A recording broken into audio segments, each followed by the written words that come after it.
नारे तकबीर, नारे रिसालत, मसलके आला हज़रत, लब्बैक लब्बैक लब्बैक या रसूल अल्लाह, लब्बैक लब्बैक लब्बैक या रसूल अल्लाह।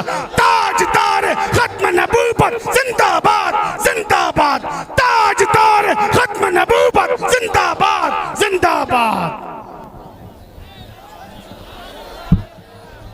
फतेहपुर सिकरी का ये बुलंद दरवाज़ा देखकर लग रहा है इसी जलसे के लिए बनाया गया था। लेकिन मेरे अजीज़ों, इससे भी बुलंद बुलंद दरवाजे मेरे नबी पाक के कदमों से भी छोटे हैं। हम जिसकी अज़मत बयान करने के लिए आ रहे हैं और जिसकी अज़मत का गुन गाते हैं, उनके मकाम व मर्तबे के लिए दुनिया का कोई बड़ा सा बड़ा महल भी बराबरी नहीं कर सकता। मुझे अंदाज़ा है कि आप तमामी हजरात बहुत पुरजोश हैं, काफ़ी एक्साइटेड हैं, लेकिन अगर आपकी ही तकरीर होनी है तो मैं खामोश बैठता हूँ और आपका दीदार करता हूँ, या अगर मेरी कुछ बात सुननी है तो थोड़ी देर का वक्त मैं आपका ले लूँगा। इसलिए कि ज़्यादा देर तक अभी गुफ्तगू नहीं करना है, रात के 12 बज चुके हैं। वैसे भी जैसे ही मैं फतेहपुर दाखिल हुआ आपकी सिकरी में, मुझे पहले ही इंटीमेशन आ गया और ज़िम्मेदार हजरात ने कहा कि डिपार्टमेंट से हमको कहा गया है कि मुफ्ती साहब से कहें थोड़ा सा सख्त बात न कहें, सख्त जुमले हम कहते रहेंगे इंशाअल्लाह। इसलिए कि हमारा मिजाज है, जिसे गाली देना है वो मुझे दे दे, जिसे गाली देना है वो मेरी माँ को, मेरे बाप को, मेरे ख़ानदान को दे दे, लेकिन कभी खबरदार हुजूर की तरफ अगर उंगली उठाया तो फिर हमारा मामूल यही है, जो जान मांगो तो जान दे दें, जो माल मांगो तो माल दे दें, मगर ये हमसे कभी ना होगा नबी का जाहो जलाल दे दें। अजीज़ा ने गिरामी वक़ार, आज मीलाद मनाने के लिए आप आए हैं, इतना तुम्हारे सीनों में ईमान भर जाना चाहिए कि हमारी असल ज़िंदगी हुजूर के लिए, हमारी ज़िंदगी किसके लिए है?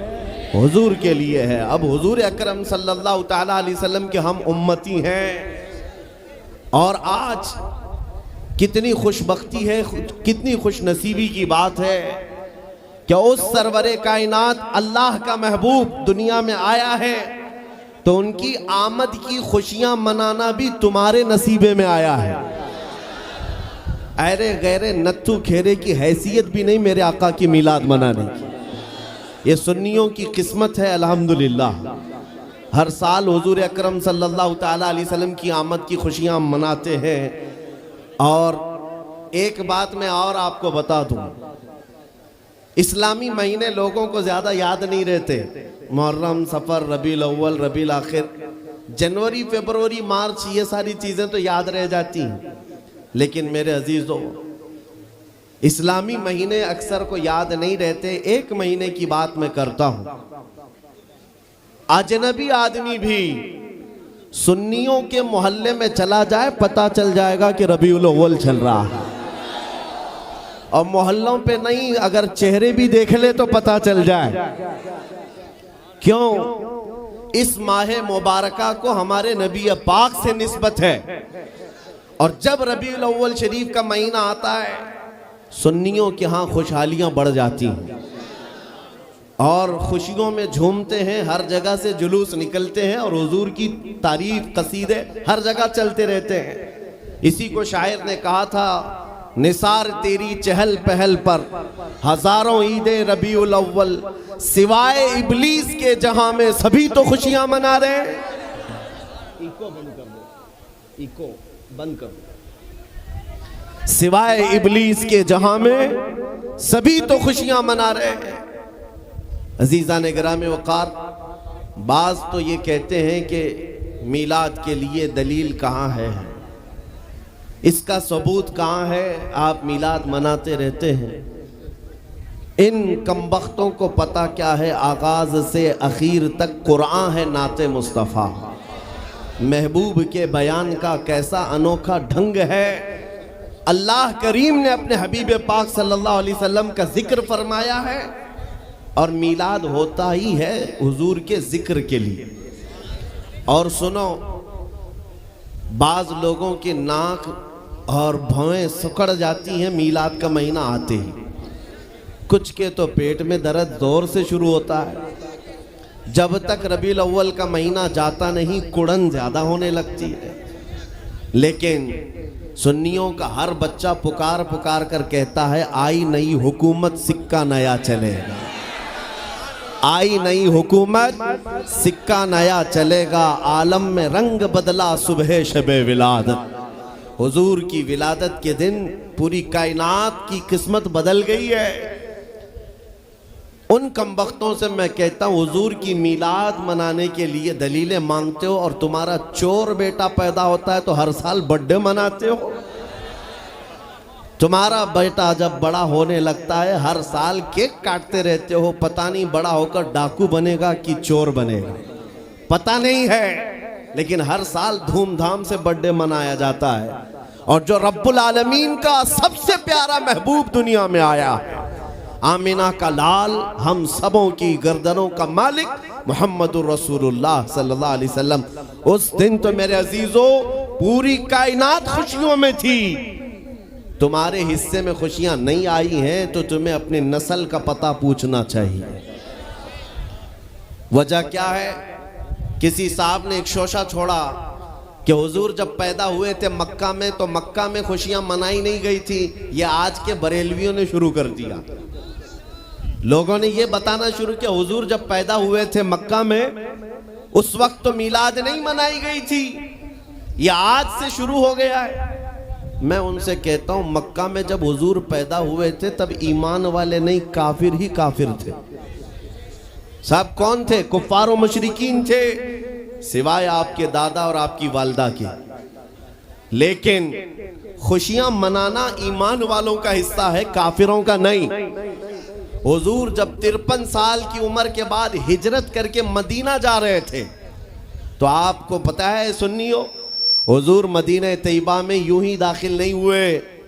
मदीना तैयबा में जब हुजूर तशरीफ ला रहे थे, घर घर से बच्चे, जवान, बूढ़े, औरतें, मर्द सब रास्तों पर खड़े हो गए थे और हुजूर का वालिहाना इस्तकबाल किया था। तलअल बद्रु अलैना मिन सनियातिल वदाई वजब शुक्र अलैना मा दआ लिल्लाहि दाई। ये मदीने की छोटी बच्चियां दफ बजा करके इस्तकबाल कर रही थी मेरे नबी पाक का। मैं ये कहता हूँ, मदीने वालों की किस्मत में तो था हुजूर की आमद की खुशियां मनाना। वो क्या कह रहे थे? तलअल बद्रु अलैना मिन सनियातिल वदाई, जिसका मतलब समझो है नौजवानों, मदीने की बच्चियां कह रही थी सनियतुल वदा की घाटी से हम पर 14वीं का चांद तुलू हो गया है और अल्लाह की तरफ बुलाने वाला रसूल अब हमारे दरमियान आ गया है। ये कह कह करके बच्चे खुशियां मना रहे थे। मैं ये कहता हूं, आज जिन लोगों को दलील, सबूत, फलां ढिकां ये सब चीज़ें मीलाद में याद आती हैं, उनसे मैं कहता हूँ मक्का के कुफ्फार की किस्मत तुम्हें मुबारक, मदीने के आशिकों की किस्मत हमें मुबारक। हम मदीने वालों की इक्तिदा कर रहे हैं। और आप क्या समझते हैं, आज तो छठी शरीफ है, मीलाद शरीफ का महीना है, छठी शरीफ है। या आज एक जलसा हो जाने के बाद क्या हुजूर की मीलाद खत्म हो जाएगी? सुनियो, बल्कि पुकार कर कहना हश्र तक डालेंगे हम पैदाइश मौला की धूम, मिसले फारस नजद के किले गिराते जाएंगे। खाक हो जाएं अदू जलकर मगर हम तो रजा, दम में जब तक दम है जिक्र उनका सुनाते जाएंगे। दम में जब तक दम है जिक्र उनका सुनाते जाएंगे।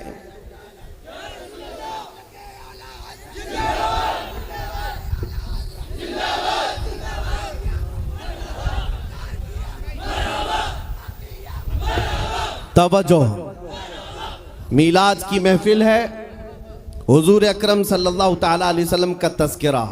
अब सुनो, आप तो अल्हम्दुलिल्लाह शौक़ से सुनने के लिए आए और बहुत सालों से सुनते भी हैं, लेकिन आज कुछ और कान भी खड़े हैं सुनने के लिए, मैं उनको भी सुनाना चाहता हूँ।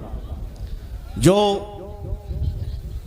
हमारे दरमियान मौजूद हैं, बहुत तवज्जो से सुन रहे हैं, और इंशाअल्लाह मेरा यकीन है बार बार मेरी तकरीर सुनो, एक दिन दिल खुल जाएगा, हुजूर के खादिमों में शामिल हो ही जाओगे, हुजूर के ग़ुलामों में शामिल हो जाओगे इंशाअल्लाह। इसलिए कि हम वही बात करते हैं जो रसूल करीम सल्लल्लाहु ताला अलैहि वसल्लम की इज्जत के लिए मेरे रब ने कुरान में फरमाया। बाकी हमारी इमेज लोगों में ऐसी बना कर रखा है कुछ लोगों ने कि ये भड़काऊ भाषण करते हैं, ये एग्रेसिव बातें करते हैं। मेरे अजीज़ों, किसी टूटे हुए रस्सी को दोबारा जोड़ देने का नाम भड़काऊ है तो मैं रोज़ भड़काऊंगा। हमने हुजूर के ग़ुलामों को हुजूर से जोड़ने का काम किया है, और जो कौम, जो नौजवान मेरे नबी की अमानत है, मैं अपने नबी के अखलाक इनको नहीं सिखाऊंगा तो क्या पाखंडियों की बातें बताऊंगा? मैं हुजूर अकरम सल्लल्लाहु ताला अलैहि वसल्लम की बात सिर्फ इसलिए करता हूं मेरे अजीज़ों, क्योंकि हमें पता है मेरे रब का वादा है कि मोहम्मद से वफातून है। कुरान की आयत की तर्जुमानी है ये, कुरान पाक में अल्लाह ने जो फरमाया है उसका तर्जुमा बामुहावरा या अशार में अगर सुनना हो तो ये कि मोहम्मद से वफातून है तो हम तेरे हैं, ये जहां चीज है क्या लौहो कलम तेरे, बेशक बेशक लौहो कलम तेरे हैं। ऐ सुन्नियों, बात सिर्फ इतनी है कि आज इसकी उसकी बात ना करो, उनकी बात करो, हर दिल पे राज करो। आपको पता है दुनिया में अगर इज्जत पाना है तो हुजूर की बात करो, हुजूर अकरम सल्लल्लाहु ताला अलैहि वसल्लम की बात, वो भी ढके छुपे अंदाज में नहीं, खुलकर बात करो, खुलकर बात करो। यहाँ इतना बड़ा मजमा है और मुझे पता है डरपोक लोगों का मजमा नहीं है, मैं हकीकत कह रहा हूँ। किसी को डर है तो रात के 12 के बाद बैठेगा नहीं, बिस्तर पर होगा, इसलिए कि वो ये नेताओं का मजमा नहीं है जो 100-200 रुपये लेकर के इलेक्शन कैंपेनिंग में आया हुआ है। ये हुजूर के आशिकों का हुजूम है, ये नोटों के लिए नहीं, अपनी गर्दनों का नजराना देने के लिए आए। हुजूर की इज्जत के लिए हम अपनी जान फिदा करने को तैयार रहते हैं। लेकिन एक सवाल मैं इस मजमे से करना चाहता हूं, शबाब पर हैं आप, आपके अंदर जज्बात हैं, जोश है, सब है। एक सवाल मैं करता हूं, अगर दुनिया तुम्हें हुजूर अकरम मोहम्मद रसूलुल्लाह सल्लल्लाहु ताला अलैहि वसल्लम का गुलाम कहकर पुकारती है तो क्या तुम्हें कोई दिक्कत है? क्या तुम्हें अपनी बेइज्जती लगती है? इतना जोश तो जाहिर सी बात है होना ही चाहिए। अगर आपको ऐसा लगता है कि हुजूर की गुलामी से अगर दुनिया मुझे पुकारती है तो कोई दिक्कत नहीं और ना ही मेरी बेइज्जती, बल्कि मैं इसको अपनी जिंदगी की मेराज समझता हूं। हकीकत है या नहीं? मैं मेरे अजीजों पर्सनल बात बता रहा हूं, दुनिया मुझे मेरे जुब्बे से, मेरे टोपी से, मेरे नाम से, मेरे बाप से, मेरे खानदान से, मेरे ओहदे से, मेरे इल्म से ना पहचाने, ख्वाहिश सिर्फ इतनी है कि दुनिया मुझे मदीने का कुत्ता कहकर बुलाए, नबी करीम सल्लल्लाहु ताला अलैहि वसल्लम के दरबार का कुत्ता कहकर पुकारे। इस बात पर हमें फख्र है। आपको फख्र है या नहीं? और अगर आपको फख्र है हुजूर की गुलामी पर तो तवज्जो, ये सवाल मैंने बड़ी जिम्मेदारी से किया है, आपको बड़ी जिम्मेदारी से किया है। अगर दुनिया तुम्हें हुजूर का गुलाम कहती है तो आपको कोई आपत्ति नहीं, खुशी से आप कहलवाओगे। जब खुशी से कहलवाते हो तो हुजूर के पूरे गुलाम बन जाओ, आधा तीतर आधा बटेर नहीं, हुजूर के पूरे गुलाम। अब ये नहीं है कि चेहरा यहूदियों की तरह, कपड़े ईसाइयों की तरह, अखलाक किसी और कौम की तरह और बात में हुजूर की गुलामी की करूं, नहीं। दुनिया को फ़ख्र के साथ कहो हुजूर पाक सल्लल्लाहु ताला अलैहि वसल्लम की ग़ुलामी में जीना भी और मरना भी मुझे पसंद है। जब आपका दिल ये कहता है तो फिर आपके अखलाक में ये मॉडर्निज्म कहाँ से आ गया? ये फिल्मी डायलॉग तुम्हारी जुबानों पर गाने पर थिरकना और नाच गाने ये तुम्हारे अंदर कहाँ से आ गए? जब नबी की गुलामी पर तुम्हें फख्र है तो दुनिया को खुल करके बताना चाहिए और चल करके बताना चाहिए। मैं आपको बताता हूँ, 2 साल पहले मैं दिल्ली पे था, जब पूरे हिंदुस्तान भर में प्रोटेस्ट चल रहे थे। शाहीन बाग में भी गया था कुछ उलमा की जमात के साथ। उस वक्त बड़ी सख्तियां चल रही थी। एक साहब आए और कहा, आप ये इतना बड़ा अमामा ये जुब्बा सब पहन के जा रहे हैं, बीच में कई जगह पर नाकाबंदी है, इन्हें से लगा दिया जा रहा है, अरेस्ट कर रहे हैं। वो तो नॉर्मल सी बात थी, अगर यूं ही कहते तो हम उतार लेते, सादे कपड़ों में चले जाते। लेकिन जब उन्होंने कहा अरेस्ट किया जा रहा है, पकड़ा जा रहा है, तो मैंने कहा मुझे तो शौक है कि जब पकड़ा जाऊं हुजूर के लिबास पे जाऊं। हमें इस बात का कोई गम नहीं है, अब तो पहन कर जाएंगे। मैं अक्सर अपनी तकरीरों में कहता हूँ, चंद दिनों पहले की बात है, एक ऑटो ड्राइवर साहब थे, उन्होंने आकर हमसे पूछा क्या इस ज़माने में भी दाढ़ी रखना वाजिब है? हालात बहुत ख़राब हो चुके हैं, मसलियात और हिकमत में कुछ आप नरमी का कौल कर दें, नरमी की बात कहें। हमने कहा इस ज़माने में और बड़ा वाजिब है, और बड़ा वाजिब है। वजह यह है कि जिसको तलवार और चाकू नहीं चुभती उसे दाढ़ी चुभती है। और मैं अक्सर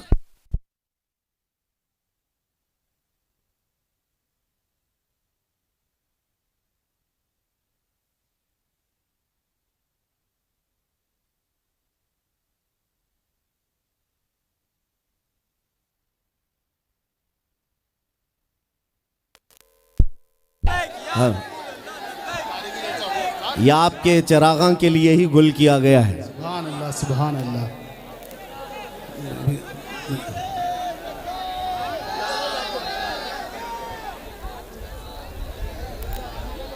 नारे तकबीर, नारे रिसालत, मसलके आला हज़रत, लब्बैक लब्बैक लब्बैक या रसूल अल्लाह, लब्बैक लब्बैक लब्बैक या रसूल अल्लाह। ताजदार खत्म नबूवत जिंदाबाद जिंदाबाद, ताजदार खत्म नबूवत जिंदाबाद जिंदाबाद।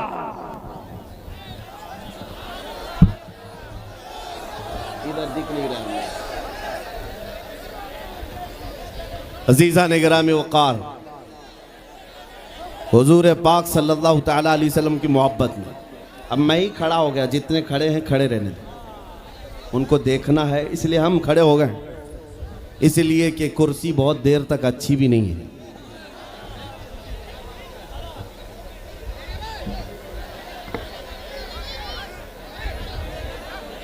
तवज्जो, नबी करीम सल्लल्लाहु ताला अलैहि वसल्लम की बारगाह में हम खिराज अकीदत पेश करने आए हैं। ऐ सुन्नियो, हमारी इज्जत हमारा वक़ार हुजूर के कदमों से वाबस्ता है। आबरूए मा ज़नाम मुस्तफ़ा, हम सब की इज्जत और आबरू नबी के नाम से है। अगर हुजूर का नाम निकल गया हमारी ज़िंदगी से तो हम चलती फिरती लाशें हैं, हमारा कोई अपना वजूद नहीं। आपको पता है, तुम जितने सेकुलर बनना चाहो, जितने आम आदमी बन करके जीना चाहो, लेकिन फिर भी दुनिया तुम्हें नबी के नाम से ही पहचानती है, हुजूर के नाम से पहचानती है। इसलिए मैं आपसे पहले ही सवाल किया कि अगर दुनिया हुजूर के रिश्ते से तुम्हें पहचानती है तो कोई दिक्कत है? तो जब दिक्कत नहीं है तो हमें खुलकर हुजूर की गुलामी पर आना चाहिए। आज का दौर है जिसके मुतालिक मेरे आका ने फरमाया था, मन तमस्सक बिसुन्नती इंद फसाद उम्मती फलहु अजरु मिअति शहीदिन। रसूल करीम सल्लल्लाहु अलैहि वसल्लम इरशाद फरमाते हैं, ऐसा ज़माना जब आ जाए कि लोगों में फितना व फसाद बरपा हो, उस जमाने में जिसने मेरी एक सुन्नत को जिंदा किया, अल्लाह उसे 100 शहीदों का सवाब अता करेगा। सुभान अल्लाह, सुभान अल्लाह। ये वही दौर है, ये वही दौर है। आज तुम अगर अपने नबी के अखलाक को जिंदा नहीं करोगे तो दुनिया से क्या उम्मीदें रखोगे, दुनिया से क्या तवक्को है। आज मुझे कुछ थोड़ी बात अपने घर की करने दीजिए, फिर मैं बात दूसरों की खबर बाद में लेते हैं, लेकिन पहले अपने घर के अंदर जो मौजूद है हालात, कहीं ऐसा तो नहीं है नौजवानों हमने खुद अपने हाथों से गुलामी का पट्टा निकाल कर फेंक दिया? कहीं ऐसा तो नहीं है हम इस्लाम जिंदाबाद के नारे लगाते, नबी पाक की मोहब्बत में मरने की बात करते, लेकिन अपने घर में इस्लाम पसंद नहीं करते, अपनी बीवियों पर, अपनी बच्चियों पर, अपनी माँ बहनों पर इस्लाम पसंद नहीं करते, उनको बेपर्दा बाहर घुमाते हैं। उस वक्त इस्लाम जिंदाबाद का नारा क्यों नहीं? हमें इब्तिदा अपने घर से करनी चाहिए। अगर इस्लाम से प्यार है तो मेरे बेटे पर भी इस्लाम को देखना चाहिए, मेरी बेटी पर भी इस्लाम नज़र आए, मेरी बीवी पर भी इस्लाम नज़र आए, मेरे घर के माहौल में इस्लाम नज़र आए। सड़कों पर निकलकर प्रोटेस्ट और एहतजाज करते हैं इस्लाम के खिलाफ अगर कोई बात आए, लेकिन जब सुबह घर में उजाला होता है तो धूम धड़ाके से गाने जो बजते हैं, वो कौन सा इस्लाम है? वो कौन सा इस्लाम है? इन तमाम चीजों पर जब हम खुद तब्दीली नहीं लाएंगे तो कुत्ते तुम्हें छेड़ते रह जाएंगे। इसलिए मेरे अजीजों, एक मुहावरा था पुराने जमाने में, कहा जाता था कौवा चला हंस की चाल, अपनी चाल भूल गया। कौवा जो है हंस की तरह चलने की कोशिश करता रहा, हंस जो अंधा बगोला जिसको कहते हैं, सफेद बगोला, उसकी तरह चलने की कोशिश करता रहा। और एक दिन ऐसा हुआ कि उसकी तरह चल तो नहीं सका, लेकिन खुद कैसे चलता था ये भी भूल गया। और मैं उसको थोड़ा बदल करके अपनी कौम के लिए कहता हूं, शेर चला कुत्ते की चाल और अपनी चाल भूल गया। अल्लाह ने तुम्हें मोहम्मद अरबी का शेर बनाकर पैदा किया। हकीकी बात है ये मेरे अजीजों, हकीकी बात है। एक जिनके यहाँ कीड़े बहुत ज़्यादा होते हैं, वो मेरे साथ छेड़खानी कर रहे थे। 2 दिन कबल की बात है, मैंने किसी जगह तकरीर किया तो मुझे छेड़खानी कर रहे थे। हमारे दीन से कोई ताल्लुक़ नहीं। मैंने किसी छोटे दज्जाल के बारे में कहा तो उन्हें बड़ी लग गई थी। आज की तकरीर फिर वो सुन रहा होगा, साहब मैं कहता हूँ, मुझे उन्होंने मैसेज में कहा है, गोश्त खोर मौलाना, गोश्त खोर मौलाना, गोश्त खाते हैं और स्टेजों पर चिल्लाते हैं। मैंने जवाब में कहा, अल्लाह का बड़ा शुक्र है गोबर खोर तो नहीं है, अल्लाह का बड़ा शुक्र है हम गोबर को कोहे नूर कहने वाले तो नहीं है। अल्लाह ने दूध पीने वाली कौम में पैदा किया है, पेशाब पीने वाली में नहीं। नारे तकबीर, नारे रिसालत, नारे हैदरी। मेरे अजीजों, ये कोई बात लतीफे की नहीं है और ना ही छेड़खानी की बात है। मैं उनसे कहता हूँ हमें छेड़ो मत, हम अपने नबी की बात करते हैं, हम अपने नबी की बात करते हैं। और जहाँ फिर तुम छेड़ोगे तो फिर हम अपने तौर पर जवाब भी देते रहेंगे इंशाअल्लाह। इसलिए कि अपनी अपनी किस्मत की बात है। मुझे गोश्त खोर मौलाना कह रहे हो और ख़ुद की हालत मालूम नहीं है। अल्लाह करीम का शुक्र है कि हमने दुनिया में देखा है गोश्त खाने वाला भी शेर ही हुआ करता है और गोबर खाने वाला सूअर तो नहीं है। अल्लाह का बड़ा करोड़ा एहसान है। मैं उन बातों में नहीं आ रहा, लेकिन एक बात जरूर कहना चाहता हूं, सुनियो, एक बात कि दुनिया 1000 ताने दे, हमें फर्क नहीं पड़ना चाहिए, अपने नबी के अखलाक को खुल कर कहना है। मैं आपसे पूछता हूं, क्या हमारा ये ईमान है या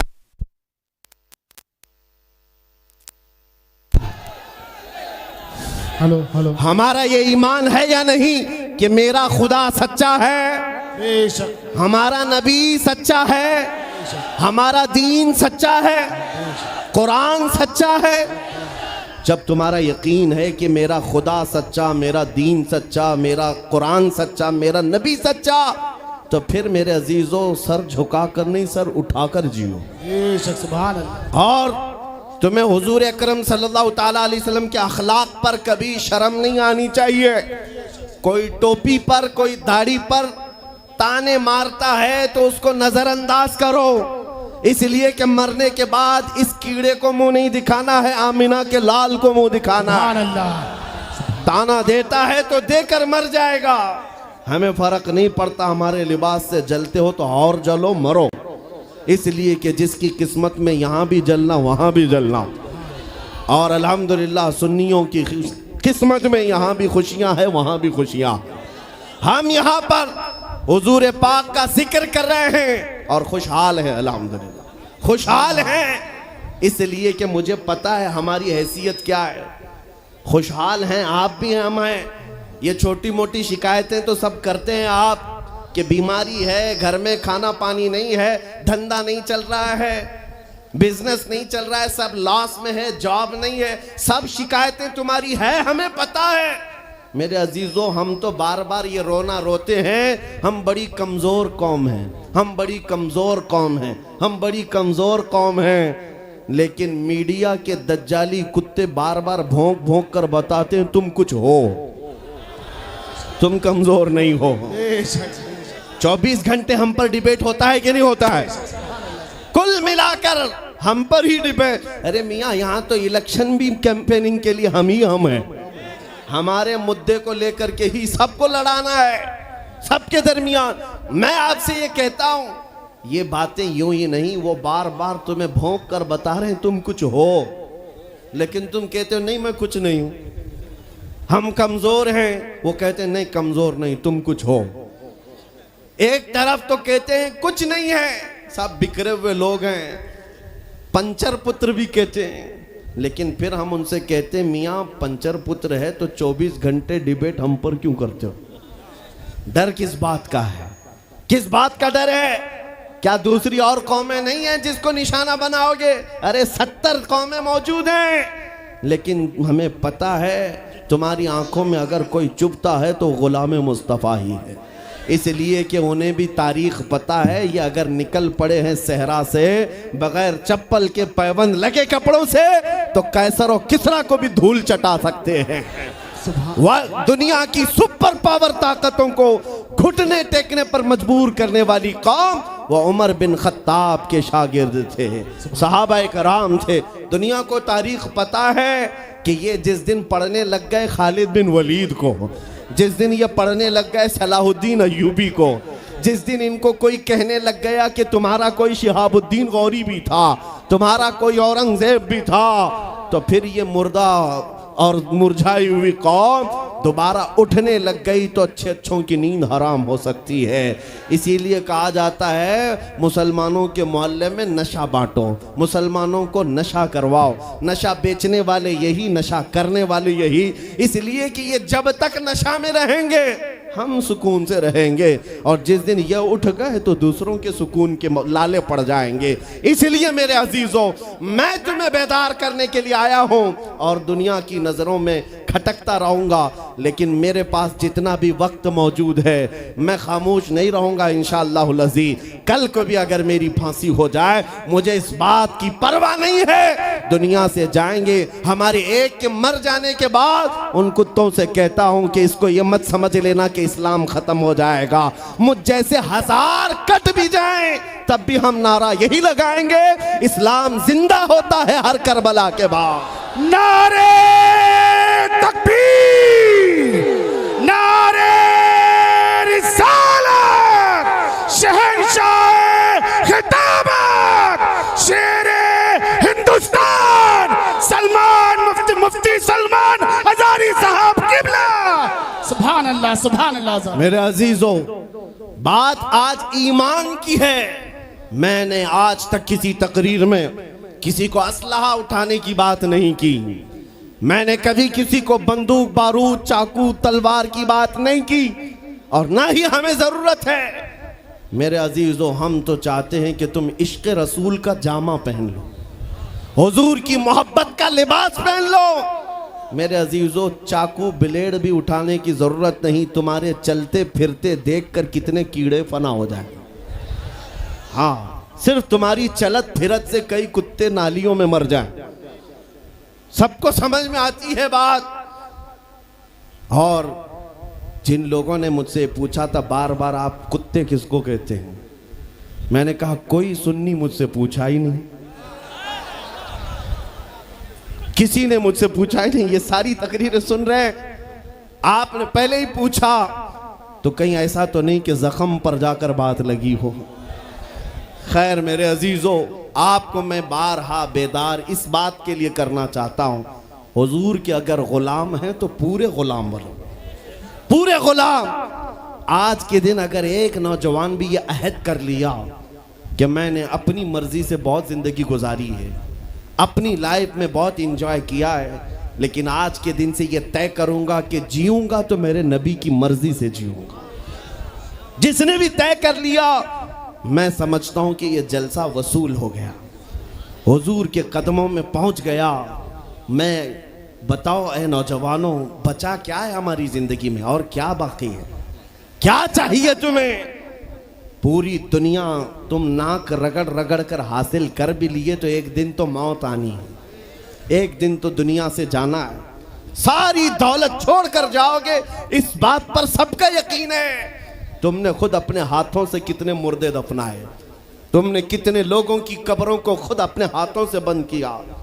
आज जो ये आंखें खुली हैं अचानक बंद कर दी जाएंगी, ये धड़कनें रुक जाएंगी, तुम हाथ पैर भी नहीं उठा सकते, और ये पूरे लोग उठाकर तुम्हें इतनी छोटी कब्र में डाल कर आते हैं जहां करवट लेने की भी जगह नहीं, सांस और हवा के लिए कोई रोशनदान नहीं, खिड़की नहीं। इतने घने अंधेरे के अंदर तुम तन्हा होते हो। उस कब्र के मुतालिक सोचो, वहां मुनकर नकीर जिसके बारे में पूछ रहे होंगे वो ताजदार मदीना की जात होगी। हुजूर के बारे में तुमसे पूछा जा रहा है कि तुम उनके बारे में क्या कहते थे। इसलिए सुन्नियों, आज ही हम तैयारी क्यों ना कर लें कि कल को कब्र में हमसे फरिश्ते पूछें इनके बारे में क्या कहते थे, तो वहां पुकार कर नकीरैन से कहना, तुम पूछ रहे हो इनके बारे में क्या कहते थे, अरे मर के पहुंचा हूं यहां इस दिलरुबा के वास्ते। सुभान अल्लाह, सुभान अल्लाह। मर के पहुंचा हूं यहां इस दिलरुबा के वास्ते, है शबे गौर भी उसी गुल से मुलाकात की रात। अजीजा ने गिरामी वकार, आज ले उनकी पनाह, आज मदद मांग उनसे, कल न मानेंगे कयामत में अगर मान गया। सिर्फ मैं तुम्हारे उन अखलाक की बात कर रहा हूँ, बड़े दर्द दिल से कह रहा हूँ। आ जाओ वापस उस नुक्ते पर जहाँ मेरे नबी ने हमें छोड़ा था, आ जाओ उस रास्ते पर जिस पर चलने वालों पर अल्लाह ने इनाम नाजिल किया है। आपको पता है वो सहाबा कराम, ताबईन और औलिया कामिलीन का रास्ता था कि जिनके बारे में इकबाल ने कहा, दी अजाने कभी यूरोप के कलीसाओं में तो कभी अफ्रीका के तपते हुए सहराओं में, दश्त तो दश्त है दरिया भी न छोड़े हमने, बहरे जुल्मात में दौड़ा दिए घोड़े हमने, आ गया ऐन लड़ाई में गर वक्त नमाज, किबला रूहों के जमीन बोस हुई कौम हिजाज। एक ही सब में खड़े हो गए महमूद अयाज, न कोई बंदा रहा न कोई बंदा नवाज। यह हमारी तारीख थी, यह हमारी तारीख थी, मोहम्मद अरबी सल्लल्लाहु ताला अलैहि वसल्लम के गुलामों की तारीख थी। वो जिस जगह जाते थे परचम इस्लाम लहराते थे, जहां चल पड़े हवाओं का रुख मोड़ दिया, आंधियों को तोड़ दिया, समंदरों में रास्ता बना लिया, अरे दरिया दजला में घोड़े दौड़ा दिए। ये नबी पाक के गुलाम थे, दुनिया उनसे खौफजदा थी। क्या था उनका नारा? उनका नारा ये था, टल न सकते थे जंग में अगर अड़ जाते थे, पांव शेरों के मैदान से उखड़ जाते थे, अरे हक से सरकश हुआ कोई तो बिगड़ जाते थे, तेग क्या चीज है हम तोप से भी लड़ जाते थे। नारे तकबीर, नारे रिसालत, देखो देखो कौन आया, देखो देखो कौन आया। तवज्जो की बात है, हम उस कौम के वारिसीन में से हैं दुनिया जिनकी तारीख जानती है। आपको पता है अंग्रेज तारीख दान है, अंग्रेज है, उसका कोई ताल्लुक मेरे दीन से नहीं, लेकिन तारीख लिखने में उसने ये बात लिखी कि मैंने ऐसा जर्नेल देखा ही नहीं जैसा सलाहुद्दीन था, इसलिए कि उसके जज्बे जैसा मैंने एक भी जर्नल देखा नहीं। एक बार का वाकया लिखा है कि 12,000 की फौज थी सलाहुद्दीन के साथ, 12,000 की फौज थी सलाहुद्दीन अय्यूबी के साथ, और जिस वक्त वो मैदान में उतरा मुकाबिल में सलीबियों की तादाद 4 लाख की थी, 4 लाख की थी। 4 लाख की तादाद देखकर ना वो घबराया ना भागा, पलट कर अपनी फौज से पूछा क्या मशवरा है तुम्हारा, मुकाबिल में उतरे या नहीं उतरे। सलाहुद्दीन के लश्करी और उसके नौजवान सिपाही आम लोग नहीं थे, जज्बा जवान था। अर्ज किया है सलाहुद्दीन हमारे सिपह सालार, रसूलुल्लाह के सहाबा तादाद देखकर उतरते थे तो हम भी तादाद देख के उतरेंगे, अगर नबी के सहाबा तादाद नहीं देखते थे तो हम भी इस तादाद का कोई परवाह नहीं करेंगे। सलाहुद्दीन उनकी बातों को लेकर उतर तो पड़ा। तारीख लिखने वाला अंग्रेज आदमी है, कहता है मुकाबला कर लेना और बात होती है, लेकिन 4 लाख को तितर बितर करके रख देना तारीख की अलग बात होती है। सलाहुद्दीन के इस कारनामे के बाद वो अंग्रेज तारीखदान कहता है हमारे इलाकों में हाल ये हो गया था, हमारे यहाँ की माएँ अपने बच्चों को थपकियां देकर सुलाती थी और ये कहती थी कि बेटा सो जा नहीं तो सलाहुद्दीन आ जाए। सुभान अल्लाह, सुभान अल्लाह। ये मैं इसलिए बातें अर्ज कर रहा हूँ कि सलाहुद्दीन अय्यूबी की ताकत वो उनकी अपनी बॉडी की ताकत नहीं थी, वो ना ही किसी जगह से वर्जिश करके हासिल की हुई ताकत थी। सलाहुद्दीन की ताकत इश्क़ मुस्तफ़ा की वजह से थी, वो मोहब्बत रसूल का पैकर था। हमने तारीख में उन जवानों को देखा है जिन्होंने तारीख उलट करके रख दिया है, जिन्होंने जमीन में एक अलग परचम लहरा कर रख दिया है। आपको पता है इसी हिंदुस्तान की सरजमीन पर सबसे पहला 10,000 का लश्कर लेकर आने वाला एक जवान, अरब से सबसे पहले आने वाला मोहम्मद बिन कासिम सिर्फ 19 साल की उम्र में आया था। 19 साल की उम्र में आया था। किस लिए आया था? माल लूटने नहीं आया था, यहाँ जगह कब्जा करने नहीं आया था। जैसे आज तारीख तोड़ मरोड़ करके बताई जा रही है, जितने बादशाह आए सब आक्रमण किए, सारे लोग यहाँ लूटपाट करने आए थे, ये तारीख तोड़ मरोड़ कर बयान की जाती है। मेरे अजीजों इस पर फिर कभी गुफ्तगू करेंगे, लेकिन मोहम्मद बिन कासिम क्यों आया था? इलाहाबाद के एक पंडित है, उन्होंने खुद लिखा है, मैं अपनी बात नहीं पंडित जी की बात कह रहा हूँ। उस वक्त हालात ऐसे हो गए थे कि चंद औरतें, मुसलमान औरतें जो श्रीलंका की सरजमीन से हज के लिए जा रही थी, उस वक्त राजा दाबिर सिंह उसके कुछ गुंडों ने इन औरतों को पकड़ लिया, उनकी इज्जत लूटी, उनका माल लूटा, उनको कैदी बनाया। उन औरतों ने उस वक्त पुकार कर कहा था कि कोई है जो हमारी इज्जत बचाएगा। कोई तिजारत करने वाला बाहर से आया हुआ ताजिर बात सुन करके अरब गया। अरब में जाकर गवर्नर जो था उसके सामने वाकया बयान कर रहा था। 19 साल का जवान मोहम्मद बिन कासिम वहाँ से गुजर रहा था। उसने इतना वाकया सुना कि हिंद की सरजमीन पर कुछ हमारी बहनों की इज्जत लूटी जा रही है। वहीं खड़े होकर उसने कहा लब्बैक या उख्ती, ऐ मेरी बहन मैं तेरी इज्जत की हिफाजत के लिए आ रहा हूँ। वहाँ से पुकारा अपने चचा जो गवर्नर था उस वक्त, उससे 10,000 का लश्कर लेकर के सबसे पहले यहाँ आने वाला मोहम्मद बिन कासिम किस लिए आया था? माल लूटने के लिए नहीं, औरतों की इज्जत बचाने के लिए आया था। हिंदुस्तान की सरजमीन पर कदम रखा और उसके बाद सामने मुकाबिल में फौरन जंग के लिए नहीं आया। कहा कि जिन औरतों को कैदी बनाया वो छोड़ दो, जो हज के लिए जा रही थी उन्हें आजाद कर दो, और दूसरी बात जिन्होंने गुंडागर्दी की है उन्हें पकड़ो और जेल में डालो। राजा को घमंड था उसने इनकार किया तो मोहम्मद बिन कासिम ने कहा चलो आओ मोहम्मद अरबी के शेरों से मुकाबला हो जाए। 3 दिन का मुकाबला हुआ था, न राजा बचा न बाजा बचा, सारे हजारे इधर से उधर हो गए और मोहम्मद बिन कासिम का परचम लहराया। मेरे अजीजों, औरतों की इज्जत का मुहाफिज 19 साल का जवान था जिसने आते ही औरतों की इज्जत भी बचाई और मेरे दीन का परचम भी लहराया। मैं आज पूछता हूं हमारी उम्रें कितनी हो गई? कई जवान 25 साल 30 साल क्रॉस कर चुके। आज बहुत सारी औरतों की इज्जतें जब लूटी जाती हैं, तुम तो मोबाइल में देख देख करके शेयर कर देते हो, वीडियो इधर से उधर फैला देते हो और उसके बाद समझते हो हम बहुत बड़ा काम कर रहे हैं। हर कोई यही कहता है सबको शेयर करो, सबको शेयर करो, काय के लिए शेयर करो? मेरे अजीजों, ये कौन सी जंग लड़ रहे हो? व्हाट्सएप मोबाइल की जंग लड़ रहे हो? तुम्हारे अंदर अगर गैरत बाकी है तो मेरे अजीजों, किसी की इज्जत लुटते हुए देखकर तुम तमाशा नहीं कर सकते। ईमान बेदार करो, ईमान बेदार करो। ये आज हालात क्यों आए? इमाम गजाली की एक बात मैं सुनाता हूं। बहुत सालों पहले उस इमाम ने कहा था, 1000 साल पहले तकरीबन, उस इमाम ने कहा था जब इस उम्मत के सामने उनके रसूल की तौहीन हो रही हो और उम्मत खामोश बैठी रहे तो चंद दिन इंतजार करें, इनकी माँ और बहनों को बाजार में लाकर नीलाम किया जाएगा, इनकी माँ और बहनों की इज्जत लूटी जाएगी और ये कुछ ना कर सकेंगे, इनके बच्चों को मारा जाएगा और ये कुछ ना कर सकेंगे। मैं आज महसूस कर रहा हूँ हुजूर की गुस्ताखी पर और तौहीन पर खामोश रहने का नतीजा ये है कि अब हमारे घर भी सलामत नहीं रहेंगे।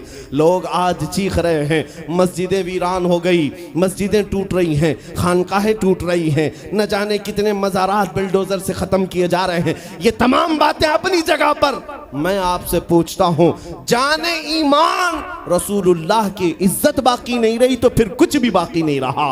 वो जो न हो तो कुछ न हो, वो जो न थे तो कुछ न था। जान है वो जहान की और जान है तो जहान है। आपसे मैं यही कहना चाहता हूं, सीरियस हो जाओ, हसास हो जाओ। हंसी मजाक गलछड़े ये लतीफे लोगों के दरमियान अय्याशियां खत्म कर डालो। आज हर एक के घर से धुआं उठ रहा है और लोग अभी खुशियां और तमाशा देखने में मसरूफ हैं। आज पूरी दुनिया में जो तमाशा है आप नहीं अंदाजा कर सकते। फिलिस्तीन के बच्चों के साथ खून की होली खेली जाती है। हमने इराक में देखा है चंद साल पहले जहां मैदान में खेला करते थे लोग, आज वो मैदान कब्रों से भर चुका है, कब्रों से भर चुका है। इतनी मौतें होती हैं कि जनाजा उठाने के लिए लोग नहीं होते, जनाजा उठाने के लिए लोग नहीं होते। ये तमाम हालात क्यों पैदा हुए? मुल्क के शाम के हालात इतने सख्त तरीन हो गए हैं कि तकरीबन 50 लाख के करीब बेघर हो चुके लोग, जिनका घर नहीं, सब टूट चुका। ये हालात देखकर मैं आपसे कहता हूं, बेदार हो जाओ और अमल की तरफ आ जाओ। क्या अब भी तुम्हें अजानें नहीं उठाती? नमाजों के लिए दौड़ते नहीं? अल्लाह का कहर जब आता है, पकड़ आती है, तो फिर कोई तुम्हें नहीं बचा सकता, कोई नहीं बचा सकता। मैं वार्निंग भी दे रहा हूं और आपको बता भी रहा हूं कि नबी करीम सल्लल्लाहु तआला अलैहि वसल्लम का दरवाज़ा अभी खुला हुआ है, खुला हुआ है। और वो ऐसा नबी है, ऐसा नबी है जिसके दरबार से वाबस्ता होने में कभी आपको शर्म नहीं आएगी इंशाअल्लाह, और कभी आप अपने आप को बेआबरू नहीं समझेंगे, कभी नहीं। मैं अपनी प्रैक्टिकल लाइफ बता रहा हूँ। हुजूर की मोहब्बत में, वो वफा में जो मज़े हैं वो दुनिया में कहीं नहीं, कहीं नहीं है। जब बेचैन दिल होता है तब भी हम, मेरे अजीजों, गाने सुनकर के अपनी बेचैनी दूर नहीं करते। हम पिकनिक पॉइंट पे जाकर अपनी बेचैनी दूर नहीं करते। जब ज्यादा बेकरारी हो तो यही कहते हैं, उनके निसार कोई कैसे ही रंज में हो, जब याद आ गए हैं सब गम भुला दिए हैं, उनकी महक ने दिल के गुंचे खिला दिए हैं, जिस राह चल दिए हैं कूचे बसा दिए हैं। हुजूर को याद कर लेते हैं, बेचैनी दूर होती है, बेकरारी दूर होती है। आपको मैं ये बात कहना चाहता हूँ, हुजूर की वफा में जो इज्जत है वो कहीं नहीं है, हुजूर की गुलामी में जो इज्जत है वो कहीं नहीं। आज आपके दरमियान मैं यहाँ आया हूँ, फतेहपुर सिकरी पहली मर्तबा, लेकिन तुम्हारा जोश और जज्बा मेरे अजीज़ों, रात के 12 बजे के बाद मुझ जैसे एक अदना तालिब इल्म के इस्तकबाल के लिए अगर इतना मजमा खड़ा है, जो खड़ा है, जिसको जगह नहीं वो भी, जिसको जगह है वो भी, क्यों कोई बड़े पार्टी का नेता आया है क्या, किसी गवर्नमेंट का ओहदेदार आया है? नहीं, सबको यहाँ पता है कोई नेता नहीं आया, हुजूर का एक गुलाम आया। हमारी आज जो इज्जत है वो सिर्फ इसीलिए है, जब तक बिके न थे तो कोई पूछता न था। या रसूल अल्लाह, तुमने खरीद कर हमें अनमोल कर दिया। जब तक के मदीने से इशारे नहीं होते, रोशन मेरी किस्मत के सितारे नहीं होते। इसलिए आपसे भी कहता हूँ, बेदाम ही बिक जाइए बाजार नबी में, बेदाम ही बिक जाइए बाजार नबी में। अरे इस शान के सौदे में खसारे नहीं होते। नारे तकबीर, लब्बैक लब्बैक लब्बैक या रसूल अल्लाह, लब्बैक लब्बैक लब्बैक या रसूल अल्लाह। ताजदार खत्म नबूवत, ताजदार खत्म नबूवत। मैं अपनी गुफ्तगू को समेटते हुए बात अर्ज करता हूँ, तुम्हारे यकीन को बढ़ाने के लिए कहता हूँ, आज भी तुम्हें पता होना चाहिए, हमारे दर्द को कोई समझने वाला है तो आमिना का लाल है, वो मकीने गुंबद खजरा है, जो बेकसों का कस, जो बेसहारों का सहारा। उस रसूल पाक की आदत ही ये है, आता है फकीरों पे उन्हें प्यार कुछ ऐसा, खुद भीख दें और खुद कहें मंगते का भला हो। आपको मैं ये बात बार बार इसलिए कह रहा हूं कि तुम ये मांगना छोड़ दो, लोगों के यहाँ हाथ फैलाना छोड़ दो, इनकी उनकी नौकरी चाकरी करना छोड़ दो। मेरे मुर्शिद ताजु शरिया फरमाया करते, बुल हवस सुन सीमो जर की बंदगी अच्छी नहीं, बुल हवस सुन सीमो जर की बंदगी अच्छी नहीं, उनके दर की भीख अच्छी सरवरी अच्छी नहीं। दुनिया में कहीं इज्जत नहीं पाओगे जो मेरे नबी की गुलामी में पाओगे। इसलिए कि हमने हुजूर से वाबस्ता होने वालों को देखा है, वो बिलाल हबशी हबशा के रहने वाले थे, अगरचे रंग काला था, लेकिन जब मेरे आका की गुलामी में आए तो मेरे आका ने उन्हें काबे की छत पर चढ़ा दिया, और काबे की छत पर से अजान देकर बिलाल ने ये लोगों को बता दिया, ऐ लोगों मुझे देखो, रंग से इज्जत नहीं, मुस्तफा के कदमों से इज्जत है।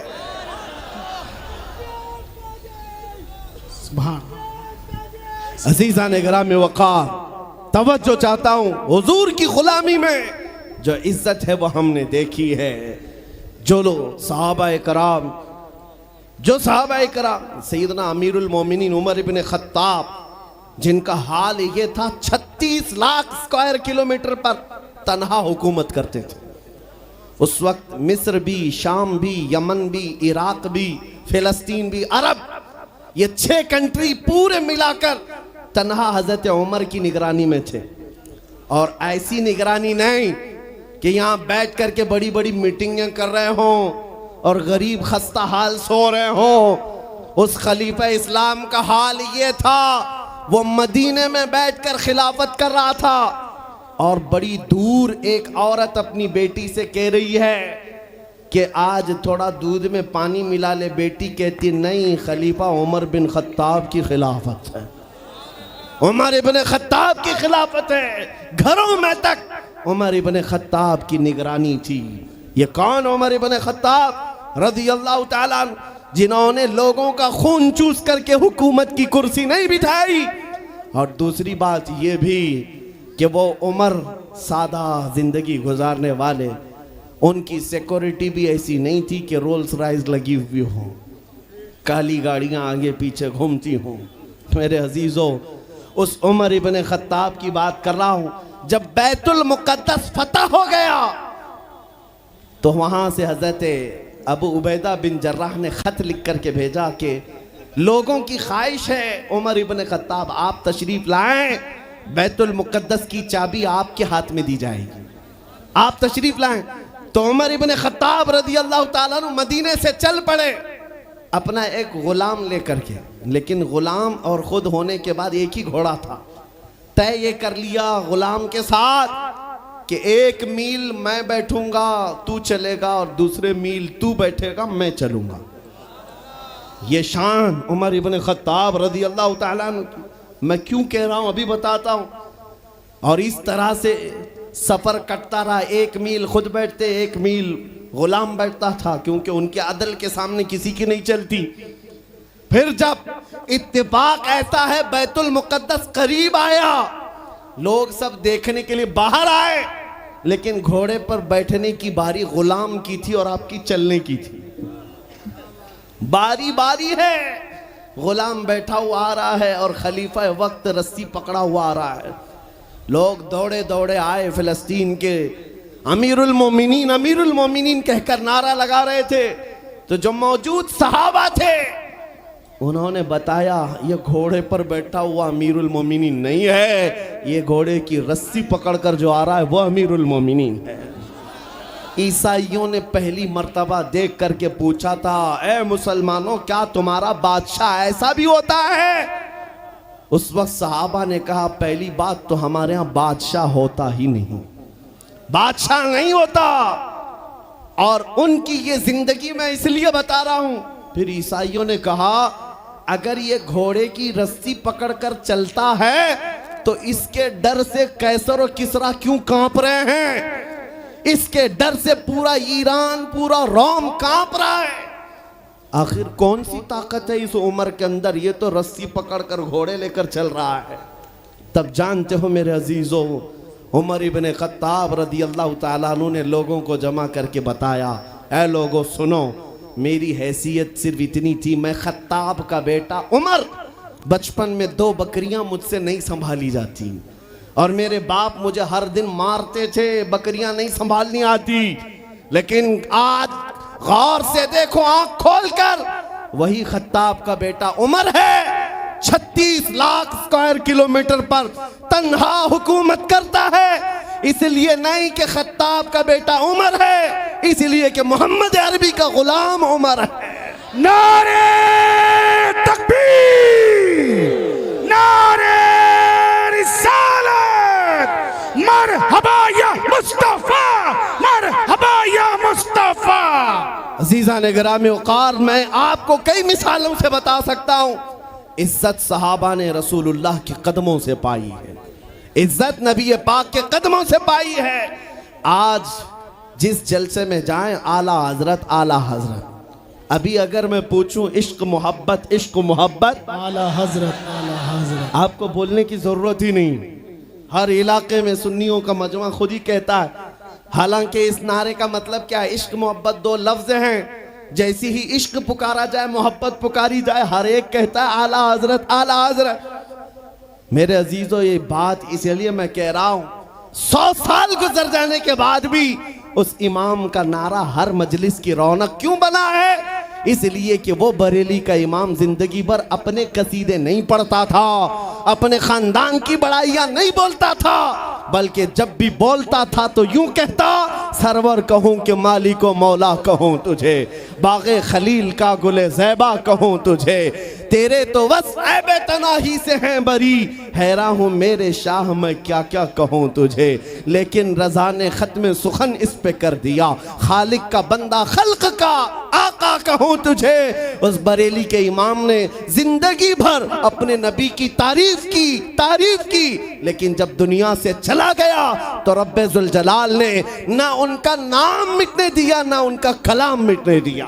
सुभान अल्लाह, सुभान अल्लाह। इसलिए ये फार्मूला समझ करके चलो, जो हुजूर की बात करता है वो जिंदा रह जाता है। आज भी आपको ये कसीदा याद है, मौलाया सल्ली वसल्लिम दाइमन अबदा, सुने हो कि नहीं सुने हो? ये कसीदा उर्दू में नहीं है, अरबी में है। तुम्हें तो अरबी शायद समझ में आती नहीं आती, लेकिन सबको पढ़ने में लुत्फ आता है, सुनने में लुत्फ आता है। ये शरफुद्दीन बोसीरी का लिखा हुआ 700 साल पहले का कसीदा है। मेरे नबी की मोहब्बत में लिखा था।